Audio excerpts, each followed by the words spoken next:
Throughout your engagement with the Faculty of Education's Professional Development Programme, you'll encounter a document that we call the M-Level Matrix. At its most basic level, the purpose of this document is to define the qualities that we expect of successful postgraduate work. As such, it's significant to you because it's against these criteria that the work that you submit will be assessed. The document is, however, more than just a functional assessment tool. In establishing marking priorities, it also expresses something of the more fundamental principles and commitments that underpin our programmes. It articulates not just what it is to be a postgraduate, but a postgraduate engaged in a professional development programme. The purpose of this podcast is therefore twofold. Firstly, it aims to help you find your way around the criteria against which your work will be marked. In doing so, however, it also intends to develop your understanding of the philosophical underpinnings of your course, and thus to contextualise some of the pedagogic and curricular experiences you'll encounter. In brief then, the M-Level criteria define successful postgraduate activity according to 4 interrelated levels. They comprise the capacities to set a particular inquiry or exploration in context, to articulate a sense of significance around that context, and to derive reasoned and reasonable questions in relation to it. To appropriate and critically engage with the concepts and theoretical perspectives which relate to and frame your exploration or inquiry. To articulate with coherence an overall argument and the implications that derive from it. And to present a justified case which is underpinned by both a logical argument and a sense of its own methodology. As a postgraduate student, you should expect to develop your capacities in each of these areas, and your assessments will ask you to demonstrate them in various extents, culminating in a final extended project which draws equally on all of them. In order to better appreciate each of these dimensions, let's take each in turn to consider its importance in the constitution of a postgraduate professional development course, and to examine the qualities that differentiate different forms of submission in relation to it. The first of the 4 levels of the M-Level criteria relates to the ways in which students situate their activity amongst a professional, political and social reality. It is through this particular dimension that you're able to establish that your work has merit, that it's significant both as a piece of postgraduate academic inquiry and as an activity of professional development. In order to understand this dimension, it's perhaps useful to draw out 3 distinct strands. Most apparently, this level of the criteria is concerned with the context which surrounds the inquiry or exploration. We're looking for you to recognise that your work is framed by various factors. You are likely, for instance, to draw rationale from both academic fields and from the political frameworks and pressures which operate around your profession. We also encourage you to consider more local contexts. For instance, both the policies and aims of your particular institution and its surrounding social ecology. Finally, and often most fundamentally important, you should attend to the most direct of contexts, that of your practice. Think about how the dilemmas and tensions you experience in the process of doing your job contextualise your work, and draw on particular experiences within that practice in order to breathe life into its rationale, and to expose the complexities which often underpin seemingly simple questions. In differentiating the quality of different pieces of work in relation to this dimension, we're looking at 2 key facets. The first is how comprehensive the treatment of context is, and, in particular, an awareness of the academic and political, local and personal levels. The second is the extent to which the writer is able to analyse and explore these levels. Thus, the most capable pieces will be able to draw out underlying salient features, ideological assumptions, tensions, and interesting overlaps. The work that you do in contextualising your inquiry or exploration is, of course, only useful insofar that it lends rationale to your work. As such, 2 other dimensions run through this level of criteria. The first relates to significance. Here, We're interested in your capacity to take stock of the context of your work and to articulate the relevance of what you intend to do in relation to this. In this strand of criteria, we're therefore interested in how persuasively students communicate a sense of the point of their work at a personal and a local level. As work becomes more sophisticated, students are able to communicate significance in a more outward-looking way. As such, they might offer a sense of how their inquiry contributes to both the profession in general and to fields of academic study to which it relates. The final facet of the contextual level of the matrix is the way in which you derive questions from it. In this sense, we're interested in the investigative agenda which you have created in relation to your contextualised work.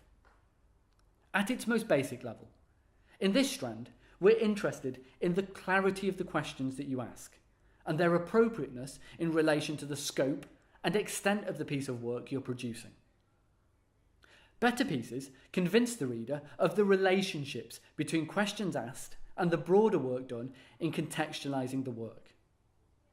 There is, in other words, a logical relationship between the context and the forms of questions and the ways that they are asked. The very best pieces are able to recognise that questions are always partial and problematic. They account for the limitations and biases which adhere to them, and trouble them as part of the process of inquiry. The contextual level is therefore really important, in that it demonstrates some key academic skills. The ability to engage with the field of literature, for instance, and to derive questions from a careful analysis of what already exists. It's also important in the professional nature of your course. It allows for the beginnings of the sense that there is purpose to inquiry in relation to your ongoing professional development. More fundamentally still, it's this strand of the matrix which establishes the sense that professional concerns, which stem from an interrogation of our own practice, are valid as a foundation to academic inquiry, and thus that we do not always have to be drawing rationale from intellectual work external to our sites of practice. The conceptual level is the second of the four key components of the M-level matrix. In this dimension, we're interested in the degree to which students are able to pull out key ideas and facets of their inquiry and to apply concepts drawn from elsewhere in a systematic, thoughtful, and critically responsive way. Within the conceptual level, it's possible to draw out two key strands of emphasis. The first relates to the way in which you draw on appropriate academic literatures in your piece, and the contribution of these literatures to the overall sophistication of your analysis. In assessing this facet of postgraduate work, we are, of course, interested in seeing breadth of appropriate sources relevant to your inquiry. However, the strand is also differentiated by the sophistication with which you engage with that literature. Strong pieces therefore have a sense of authorial voice in relation to the reading in which they draw. They'll also use literature as a toolbox of concepts and ideas through which to extend the possibilities of analysis. The second strand within the conceptual level of the matrix relates to the languages and vocabularies operating within our inquiry or exploration. Here, we're after something more than simple use of English. Rather, the strand recognises that the languages we use construct particular versions of reality, and we're looking for students to actively draw recognition of this into their work. In order to develop in relation to this aspect of the criteria, students should actively recognise that languages bring with them assumptions. What do we mean, for instance, when we talk of achievement? In turn, these assumptions tend to legitimise and delegitimise particular trajectories of practice. More sophisticated treatments are able to build on this by disrupting and problematising concepts. This enables them to reconceptualise their focus, viewing it in new and unique ways, and thus opening the possibilities of different and innovative directions in practice. Underpinning the conceptual level of the matrix is the need to develop a sense of criticality, that persistent attention to detail, and the tolerance for exposing ambiguity and complexity, which is fundamental to postgraduate academic practice. It's not the only place where this is present. In fact, it runs through the whole criteria. However, it's particularly useful to raise awareness of it at this point. The third aspect of the M-level criteria is the coherence level. Here, we are of course concerned with written coherence, with whether the work is understandable. In this facet, however, the matrix is articulating something more sophisticated, which again can be expressed in relation to two distinct strands. Firstly, by coherence, we mean the capacity to draw together disparate and distinct points into a meaningful argument or sentiment, a skill called synthesis. In developing synthesis, you will need to draw together ideas from literature, from your own interrogation of concepts and contexts, perhaps from empirical research or reflective exploration, into an overall message. In basic forms, this can look like a descriptive summary. As it becomes more sophisticated, however, synthesis moves beyond summary and into an argument which is both defensible and meaningful. And, as it becomes more sophisticated still, this argument becomes nuanced and complex, and the writer is able to recognise the tensions, conflicts and contradictions which are inherent to it, whilst maintaining an overall sentiment. Synthesis is therefore one aspect of the coherence level, relating to your ability to take stock of an exploration in order to express it as a meaningful argument. Arguments, though, have implications, and it is to this that the second strand of the level relates. We expect, then, that your pieces are able to express a coherent sense of implication for practice. At its most basic level, this might be a descriptive account, though the logical sense from which these implications are drawn will always be present. More sophisticated treatments will continue to apply a sense of criticality to implications, drawing in the complexities which have been tolerated as part of the broader synthesis of the piece. In relation to academic practice, the coherence level is concerned with the capacity of students to pull together an overall argument on the basis of their broader inquiry, while recognising that this argument can always be problematised. As a professional development programme, however, we also suggest that true coherence necessitates a sense of implication for the practical activity in actual educational provision, and we value this too in the way that work is marked. In the first three levels of the matrix, we have a sense of movement, from establishing an aim and a focus, through developing a better understanding through critical interrogation, and into the formation of a sense of conclusion. The final dimension, the justificatory level, relates to the strength of foundation which runs through this process, to its logic and to its methodology. In talking about the methodology of an inquiry, we mean more than just a sense of research methods. Indeed, not all work will derive from a researcherly paradigm. Rather, we're talking about the systematic nature of the piece, the logics around which it's built, and the processes and procedures from which it derives its arguments. At its most basic level, then, this aspect of the M-level criteria asks that you are conscious of the fact that you have taken a particular approach in producing your work, and that broader academic paradigms and perspectives frame this. As work becomes more sophisticated, the awareness of these paradigms becomes more explicit, and students are able to recognise that what we call academic practice is deeply contested, that claims of truth and findings are underpinned by all sorts of epistemological assumptions. The sense of justification to any piece of work therefore relates to its overall methodological approach in generating understandings, but this isn't its sole quality. Any exploration will also have its own particular logic, particularly in the ways in which an argument is forged on the basis of particular observations and understandings. We expect, then, that there is a justifiable sense that the implications and conclusions you are drawing grow logically from the broader substance of your work.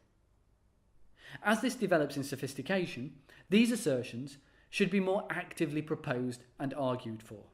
And supported by the broader critical attempt to complicate analysis, the very best pieces will be able to recognise the flaws and holes in their logic in order to present a more transparent and hence persuasive account. In examining the justificatory aspects of work, we're therefore interested in the capacity of the writer to represent a reasoned and logical account of an argument. This should be defensible, but this does not mean that you're under pressure to produce perfect arguments and findings. Indeed, such a thing doesn't exist. Rather, you should recognise issues and problems in the logic of your piece, the areas at which it becomes difficult to talk with confidence and certainty, and to draw these to the foreground.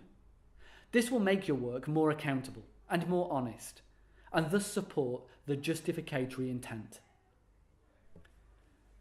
Throughout this podcast, you've been introduced to the 4 key levels of the M-level matrix, and the different strands of priority which underpin each.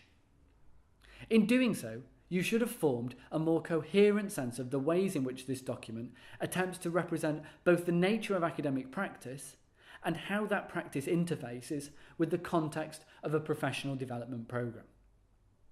The podcast should also have helped to orient you better to the ways in which your work is actually marked, and the processes and working practices which will better support you in meeting these criteria. From all of this, I would highlight 3 key features to students. Firstly, the matrix is designed not just to communicate a sense of what it means to be an academic.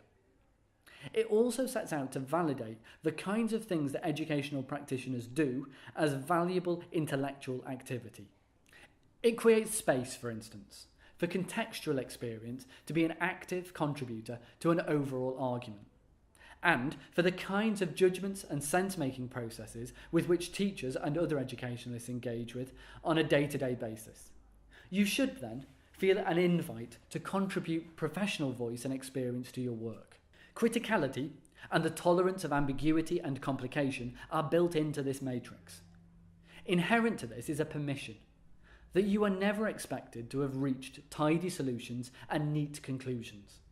Indeed, we would suggest that such a response is generally inappropriate and exists only in that messiness has been tidied away from the experience of the reader.